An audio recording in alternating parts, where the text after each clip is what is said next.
When our children were young, in fact, my husband was speaking English to him. I was the one who was teaching them in Yoruba, although probably making a lot of mistakes those days, because it's part of who they are. And it is important that, you know, we teach our children to be proud of their identity.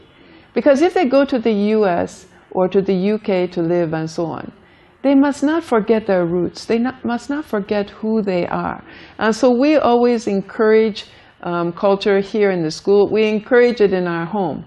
That even if I go to the US now, and my husband and I go to the US and we see our son at the airport, he will greet us properly as a Yoruba man, not as just holding out his hand. And this is something that, you know, when children don't know their language, they don't know their culture, you are depriving them of something very, very important, which should belong to them.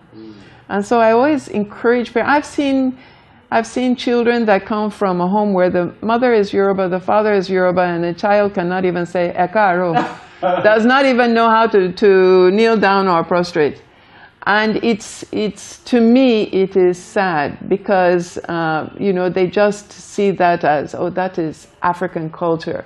But when you now have children who know who they are, and then, you know, it's always amusing to me that when my children and their friends get together, they want to speak in Yoruba, and I'm pleased. I'm very happy. Inumidu. Tori, Omo, Nigeria, Loa. So it is important that we do not deprive them of their roots. And that when, you know, even the Bible says, train up a child in the way they should go. And when they are old, they will not depart from it. Even in terms of culture, not only in godliness, which of course is very, very important, but also in culture.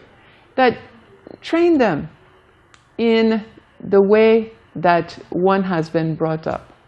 I mean, now my husband is always very, very happy when he gets on the phone and he is saying, Tokumbo Baoni, and I will be speaking back to him, Dada Nimsa. And you know, they're very happy because then they can speak. And I will always tease my husband that he's reaping where I have sown, because he wasn't the one who really taught them. But I do pay a lot along.